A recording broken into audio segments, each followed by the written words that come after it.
Assalamualaikum warahmatullahi wabarakatuh. Perkenalkan, nama saya Nurul Fatihah Mirani. Saya dari kampus Tim Handayani, jurusan Sistem Informasi. Baik, untuk video kali ini saya akan menjelaskan tentang RAM dan ROM. RAM dan ROM sama-sama berstatus sebagai memori, tetapi punya tugas dan fungsi berbeda. Random Access Memory yang biasa disebut dengan RAM dan Read-Only Memory yang biasa disebut dengan ROM adalah sistem memori di komputer hingga smartphone. Sementara, ROM memiliki kemampuan untuk menyimpan data secara permanen. Baik, kali ini kita akan membahas tentang pengertian RAM atau Random Access Memory. Pengertian RAM atau Random Access Memory merupakan suatu hardware di dalam komputer yang berfungsi ialah sebagai tempat penyimpanan data sementara atau memori, serta berbagai instruksi program.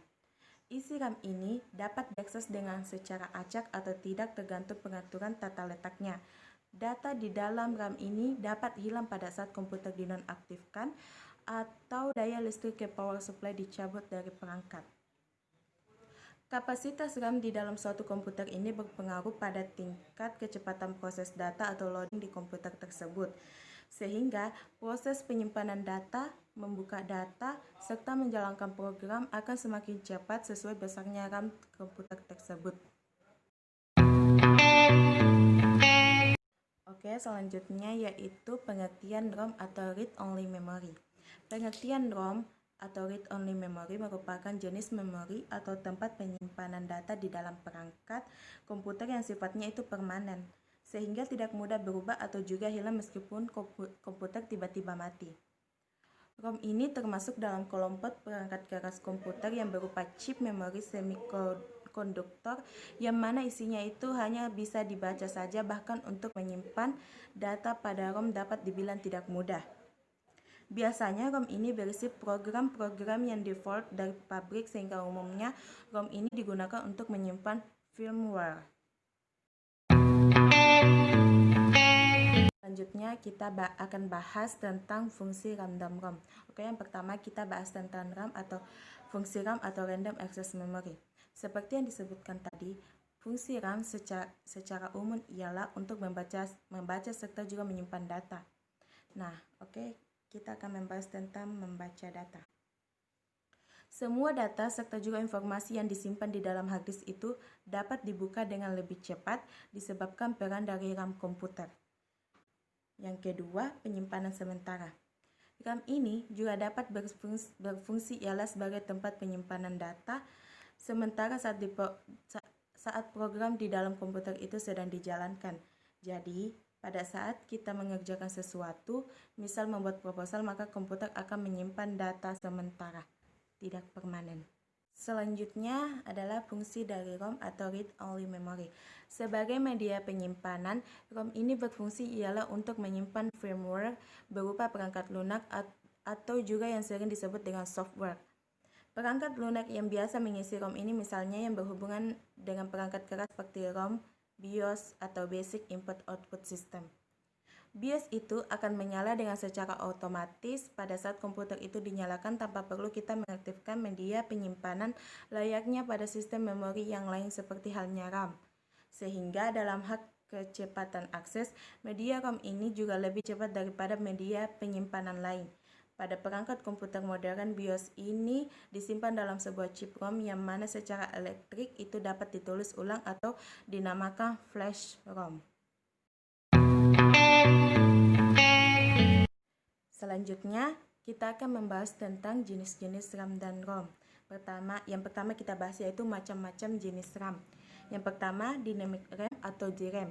Dynamic RAM merupakan jenis RAM yang disegerakan atau reverse oleh CPU (Central Processing Unit) itu dengan secara berkala supaya data yang terdapat di dalamnya tidak hilang. Yang kedua, SDRAM. SDRAM atau Synchronous Dynamic Random Access Memory merupakan RAM lanjutan dari DRAM, namun sudah mengalami sinkronisasi oleh clock system. Umumnya, SDRAM ini lebih cepat dibandingkan DRAM. Baik, jenis-jenis RAM yang ketiga yaitu DRAM, Double Rate Random Access Memory. juga bisa disebut dengan DDR saja, merupakan jenis RAM dengan teknologi lanjut dan dari SD RAM. DDR RAM juga ini mempunyai generasi terbaru yaitu DDR2 dan DDR3 dan kemungkinan di kemudian hari akan terus berlanjut. Yang keempat itu RDR RAM. RDR RAM atau Rambus Dynamic Access Memory merupakan jenis RAM yang proses kerjanya itu lebih cepat serta juga umumnya lebih mahal dari SD RAM. Jenis SD RAM ini digunakan pada perangkat komputer yang menggunakan Pentium 4 atau Pentium 4. Yang kelima, SRAM. SRAM atau Static Random Access Memory merupakan jenis RAM yang dapat menyimpan data di dalamnya tanpa harus ada penyegaran atau refresh dari CPU. Jenis RAM ini proses kerjanya juga lebih cepat dari DRAM serta SDRAM. Yang keenam, EDORAM. EDORAM atau Extended Data Out Random Access Memory merupakan jenis RAM yang digunakan pada perangkat dengan OS Pentium. Jenis memori ini dapat melakukan suatu proses penyimpanan serta mengambil data dalam waktu bersamaan. Untuk kali ini kita akan membahas jenis-jenis ROM. Kalau tadi jenis-jenis RAM, sekarang jenis ROM. Karena sifatnya itu yang tidak mudah berubah serta juga tidak mudah hilang yang saya jelaskan tadi, maka sistem penyimpanan di ROM saat ini sering dijadikan sebagai alternatif perusahaan untuk menyimpan dokumen rahasia dan juga dokumen penting. Jadi, yang pertama dari jenis ROM yaitu stock ROM. Ini merupakan jenis ROM yang merupakan bawaan dari sistem operasi atau dalam bentuk default, serta juga belum mendapatkan modifikasi. Stok ROM ini berisi fungsi sebagai tampilan yang masih standar pabrik, serta belum banyak mengalami perubahan dari pengembang. Biasanya jenis ROM ini ditemukan pada perangkat Apple iOS serta Palm Web OS. Jenis ROM yang kedua yaitu custom ROM. Untuk jenis ROM satu ini sangat cocok untuk menyimpan data-data penting perusahaan disebabkan karena sifatnya yang dapat dikustomisasi atau juga dimodifikasi sendiri.